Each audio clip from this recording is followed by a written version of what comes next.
Hello everyone, welcome to HVS studies. तो दोस्तों, आज की इस वीडियो में एग्जाम एनालिसिस करेंगे आपके SSC GT एग्जाम 2023 का। तो 24 जनवरी 2023 को जो आपकी पहली शिफ्ट हुई है उसमें जो भी क्वेश्चन पूछे गए हैं आज हम उनको फुल डिटेल में कवर करेंगे। हर एक क्वेश्चन 100% रियल क्वेश्चन रहेगा जो कि आज की आपकी शिफ्ट में पूछा गया है। जिन भी स्टूडेंट्स का आज की शिफ्ट में एग्जाम था, अगर उनको क्वेश्चन ध्यान हो तो आप कमेंट बॉक्स में जरूर टाइप करते हैं। अगर वीडियो पसंद आए वीडियो को लाइक करें, चैनल को सब्सक्राइब करें। तो चलिए वीडियो स्टार्ट करते हैं, देखते हैं पहला क्वेश्चन क्या है। तो हमारा पहला क्वेश्चन है, Raja Reddy and Radha Reddy from Andhra Pradesh are related to which dance form. तो ये क्वेश्चन आपसे पूछा गया है कि आंध्र प्रदेश के राजा रेड्डी रहेंगे और राधा रेड्डी रहेंगी, ये किस नृत्य शैली से संबंधित हैं। तो आपका डांस फॉर्म से रिलेटेड क्वेश्चन लगातार शिफ्ट में आपके पूछे जा रहा है और डांस फॉर्म्स की सेपरेट वीडियो है, आप चैनल पे देख सकते हैं। तो ये दोनों आपके कुचिपुड़ी जो डांस फॉर्म होता है उससे रिलेटेड आपके हो जाएंगे। अगर यहाँ पे डांस फॉर्म्स की बात करी जाए तो फेमस जो डांसर्स हैं डांस फॉर्म से रिलेटेड उनकी बात करते हैं तो रुक्मिणी देवी अरुंदले ये आपकी रिलेटेड रहेंगी भरतनाट्यम से। पंडित बिरजू महाराज हैं कथक से रिलेटेड। केलू चरण महापात्रा उड़ीसी से रिलेटेड हैं, कल ही आपसे पंडित बिरजू महाराज पूछे गए थे। गुरु बिपिन सिंह हैं मणिपुरी से। और अगर वेम्पति चिन्ना सत्यम की बात करी जाए तो ये भी कुचिपुड़ी से रहेंगी। पद्मा सुब्रमण्यम है आपकी भरतनाट्यम से रिलेटेड। मृणालिनी साराभाई हैं कथकली और भरतनाट्यम से रिलेटेड। शोभना नारायण है कथक से रिलेटेड। सोनल मानसिंह है आपकी भरतनाट्यम और ओडिसी डांस फॉर्म से रिलेटेड। श्रीमंता शंकरदेव आपकी सत्रिया से रिलेटेड हैं। के अम्मा और कनक रिले हो जाएंगी आपकी मोहिनी आट्टम से रिलेटेड। तो इसके करीब 50 से 60 क्वेश्चन है सेपरेट वीडियो में, आप उसको देख सकते हैं, हमारे चैनल पे आपको मिल जाएगी। अगला क्वेश्चन देखते हैं। फिर अगला क्वेश्चन आपसे पूछा गया, abolition of titles comes under which article of Indian constitution. तो उपाधियों का उन्मूलन भारत संविधान के किस अनुच्छेद के अंतर्गत आता है। तो इसमें आपका आंसर है आर्टिकल 18। आर्टिकल 18 में बताया गया है आपका अबोलिशन ऑफ टाइटल्स के बारे में। और अगर यहाँ पे बात करी जाए आर्टिकल्स की तो हर शिफ्ट में आपके आर्टिकल का क्वेश्चन जरूर देखने को मिल रहा है और खास तौर से फंडामेंटल राइट्स से आपके आर्टिकल काफी पूछे जाते हैं। तो फंडामेंटल राइट्स के जो आर्टिकल हैं उनकी यहाँ पे बात करेंगे हम। 12 से 35 तक आपके फंडामेंटल राइट्स के आर्टिकल आते हैं। आर्टिकल 14 में बताया गया है इक्वालिटी बिफोर लॉ। आर्टिकल 15 में बताया गया है prohibition of discrimination on the grounds of religion, race, caste, sex और प्लेस ऑफ बर्थ के बारे में। आर्टिकल 16 में बताया गया है equality of opportunity in matters of public employment के बारे में। आर्टिकल 17 में अबोलिशन ऑफ अनटचेबिलिटी के बारे में। एग्जाम में ये क्वेश्चन भी ऑलरेडी काफी बार रिपीट हो चुका है। आर्टिकल 18 में अबोलिशन ऑफ टाइटल्स के बारे में बताया गया है। आर्टिकल 19 गारंटी करता है सभी सिटीजन्स को 6 राइट्स। और आर्टिकल 20 में बताया गया है protection in respect of conviction for offence के बारे में। आर्टिकल 21 में protection of life and personal liberty के बारे में बताया गया है। ये 2 आर्टिकल्स ऐसे हैं आपके जो इमरजेंसी के टाइम पे भी हमारे सस्पेंड नहीं होते। ये क्वेश्चन भी ऑलरेडी एग्जाम में पूछा जा चुका है। आर्टिकल 22 बताया गया है protection against arrest and detention in certain cases के बारे में। आर्टिकल 23 रिलेटेड है prohibition of traffic in human being and force labour के बारे में।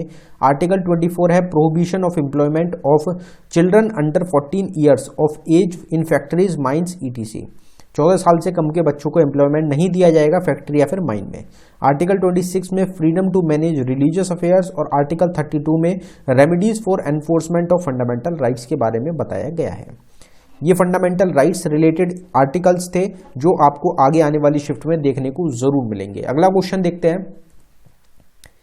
अगले क्वेश्चन पे बढ़ने से पहले हम आपको बताना चाहते हैं कि स्टैटिक जीके की एक टॉपिक वाइज हमारी ई बुक रहेगी जो कि सिर्फ आपको 79 रुपीज़ में प्रोवाइड कराई जा रही है। इसमें 19+ टॉपिक्स रहेंगे, स्टैटिक जीके के टॉपिक्स भी हैं और साथ में करंट अफेयर के कुछ टॉपिक्स भी आपको प्रोवाइड कराए गए हैं। टोटल 19 टॉपिक्स हैं। और आप यकीन मानिए जिन भी स्टूडेंट्स का एग्जाम हो रहा है, जिन्होंने इस ई बुक को बाय किया था, वो कह रहे हैं, उनके द्वारा बताया जा रहा है कि काफ़ी अच्छा रेस्पॉन्स रहा है हमारी ई बुक से। हर शिफ्ट में आपको 5 से 6 क्वेश्चन डिक्टो देखने को मिल रहे हैं आपके एग्जाम्स में। ये ई बुक आपको अवेलेबल कराई गई है बाइलिंगुअल लैंग्वेज में, हिंदी और इंग्लिश दोनों में ही आपको क्वेश्चंस मिलेंगे। अगर आप इंटरेस्टेड हो तो लिंक आपको डिस्क्रिप्शन में प्रोवाइड कराया गया है, आप डिस्क्रिप्शन में जाके इस ई बुक को बाय कर सकते हैं। पेमेंट करने के बाद अगर आपको फाइल डाउनलोड करने में कुछ भी इशू आता है तो नीचे हमारी जीमेल ID है, आप इस पर डायरेक्टली मेल कर सकते हैं। अगला क्वेश्चन देखते हैं हमारा, what was the main M of third 5 year plan. तो आपसे कल की शिफ्ट में सेकंड 5 ईयर प्लान पूछा गया था, पीछे आपसे फर्स्ट 5 ईयर प्लान भी पूछा जा चुका है। तो अब आपसे थर्ड 5 ईयर प्लान पूछा गया है। तृतीय पंचवर्षीय योजना का मुख्य उद्देश्य क्या था। तो मेन फोकस जो रखा गया था थर्ड 5 ईयर प्लान में वो आपका एग्रीकल्चर में रखा गया था, खेती से रिलेटेड रहेगा, जो अर्थव्यवस्था थी उसको पटरी पे लाने का काम रखा गया था आपका थर्ड 5 ईयर प्लान के थ्रू, जिसमें एग्रीकल्चर जो है वो मेन फोकस में रहा था। और 1961 से 1966 आपका थर्ड 5 ईयर प्लान रहेगा। और इसी तरीके से जो आपके और 5 ईयर प्लान्स थे 1951 से 56 तक, 56 से 61 तक, फर्स्ट हो गया, सेकंड हो गया, फिर आपका ये थर्ड हो गया, इसके ईयर्स जो होते हैं वो भी आपसे एग्जाम्स में डायरेक्ट पूछे जा रहे हैं। फिर आपसे क्वेश्चन पूछा गया, who is the writer of Vande Mataram, Vande Mataram के लेखक कौन है? तो ये क्वेश्चन आपसे पूछा गया, हमारा नेशनल सॉन्ग वंदे मातरम के आपके बंकिम चंद्र, अगर आपसे चटर्जी पूछा जाए या चट्टोपाध्याय पूछा जाए, दोनों एक ही रहेंगे, तो बंकिम चंद्र के द्वारा लिखी गई है वंदे मातरम को। अगर आपसे जनगण मन पूछा जाए तो जनगण मन जो है ये रविंद्रनाथ टैगोर के द्वारा लिखा गया था। तो दोनों में आपको काफी लोगों को कंफ्यूजन भी हो जाता है, तो आपको दोनों ध्यान रखने हैं, हो सकता है आपसे आगे जनगण मन पूछ लिया जाए। Who is awarded with the first Major Dhyan Chand Khel Ratna award, तो प्रथम जो मेजर ध्यानचंद खेल रत्न पुरस्कार है उससे किसे सम्मानित किया गया है? तो इसमें आपका करेक्ट आंसर है विश्वनाथ आनंद। विश्वनाथ आनंद रहेंगे, चेस के ग्रैंड मास्टर हैं, पहले चेस ग्रैंड मास्टर हैं इंडिया के। इनको पहला जो मेजर ध्यानचंद खेल रत्न अवार्ड है वो दिया गया था 1991 में, 1992 में इनको प्रेजेंट किया गया था। और आपको ये जरूर ध्यान रखना है कि जो 2022 है हमारा, जो अभी लेटेस्ट दिया गया है, वो किसको दिया गया है? तो वो शरद कमाल को दिया गया है, शरद कमाल रहेंगे, इनको 2022 में दिया गया है। और आपसे 2021 के भी एग्जाम्स में पूछे जा रहे हैं कि 2021 में मेजर ध्यानचंद किसको दिया गया। तो टोटल 12 लोग रहेंगे, 12% रहेंगे जिनको मेजर ध्यानचंद खेल रत्न अवार्ड दिया गया है 2021 में। मेजर ध्यानचंद खेल रत्न अवार्ड को हम पहले राजीव गांधी खेल रत्न अवार्ड के नाम से जानते थे। तो किस किस को दिया गया है? टोटल 12 लोग रहेंगे, आपको इनके नाम याद रखने हैं। नीरज चोपड़ा को दिया गया है, रवि कुमार दहिया को दिया गया है, लवलीना बोरगोहेन को दिया गया है, PR श्रीजेश को, अवनी लेखारा को, और सुमित अंतिल को, प्रमोद भगत को, कृष्णा नागर को, मनीष नरवाल को, मिथाली राज को, और सुनील छेत्री को, और मनप्रीत सिंह को। जो मेजर ध्यानचंद खेल रत्न अवार्ड होता है ये हाईएस्ट स्पोर्टिंग ऑनर है इंडिया का, स्पोर्ट्स की फील्ड में सबसे बड़ा ऑनर रहेगा, तो इसलिए इंपॉर्टेंट आपका हो जाता है। Reservation for SC/ST increased for how many years, तो SC/ST के लिए जो आरक्षण है उसको कितने साल के लिए बढ़ा दिया गया है? तो वो 10 साल के लिए आपका बढ़ा दिया गया है, 2026 तक का भी रहेगा, उसको फिर 10 साल एक्सटेंड किया गया है, 2036 तक हो जाएगा, फिर ऐसे ऐसे करके हर 10 साल पे उसको एक्सटेंड किया जाता है। रिजर्वेशन जो है उसको एक्सटेंड करते रहते हैं।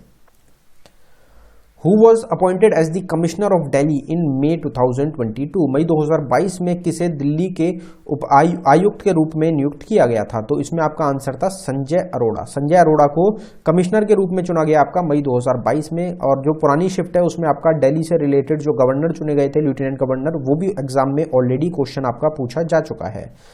अभी अगर हम बात करें न्यू अपॉइंटमेंट की, 2022 में जो अपॉइंटमेंट हुई है उसकी बात यहाँ पे करेंगे।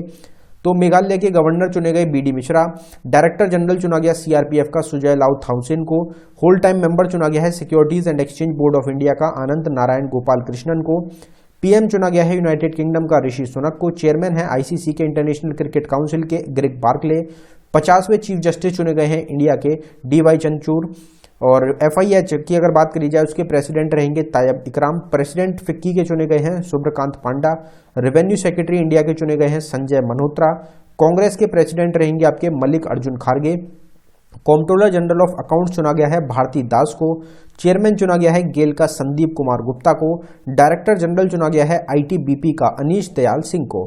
सारे ही इंपॉर्टेंट क्वेश्चंस है, इसमें से कुछ क्वेश्चन जैसे ITBP का डायरेक्टर ऑलरेडी एग्जाम में पूछा जा चुका है, कांग्रेस के प्रेसिडेंट ऑलरेडी एग्जाम में पूछे जा चुके हैं, 50वें चीफ जस्टिस ऑलरेडी एग्जाम में क्वेश्चन आ गया है आपका। तो यहीं से आपके क्वेश्चन बन रहे हैं। और बाकी जो हमारी ई बुक है स्टैटिक टॉपिक वाली, उसमें करंट अफेयर भी कवर किया गया है, इसीलिए कवर किया गया है जिससे कि उसमें आपके बहुत ज़्यादा क्वेश्चंस हैं जो कि लगातार एग्जाम में बन रहे हैं। तो आप उसको एक बार जरूर ट्राई कर लें, सिर्फ 79 रुपीज़ की है। फिर एक क्वेश्चन आपसे अगला पूछा गया है, Bhumchu is a festival of which state of India, तो भूमचू जो है भारत के किस राज्य का त्योहार है? तो इसमें आपका करेक्ट आंसर था सिक्किम। सिक्किम स्टेट का एक फेस्टिवल रहेगा आपका भूमचू फेस्टिवल। फेस्टिवल्स की अगर बात करी जाए तो मजूली फेस्टिवल आपका आसाम का रहेगा, मुधेरा डांस फेस्टिवल है आपका गुजरात का, आपका सरहुल फेस्टिवल, धनसी फेस्टिवल और बंदना फेस्टिवल आपके झारखंड के हो जाएंगे, सनबर्न फेस्टिवल आपका गोवा का रहेगा, फिर आपका बिहुला फेस्टिवल या फिर राजगीर डांस फेस्टिवल है बिहार स्टेट से। खजुराहो फेस्टिवल है आपका मध्य प्रदेश का। आपका मथाऊ नारंग या फिर गैमिस फेस्टिवल है जम्मू कश्मीर से।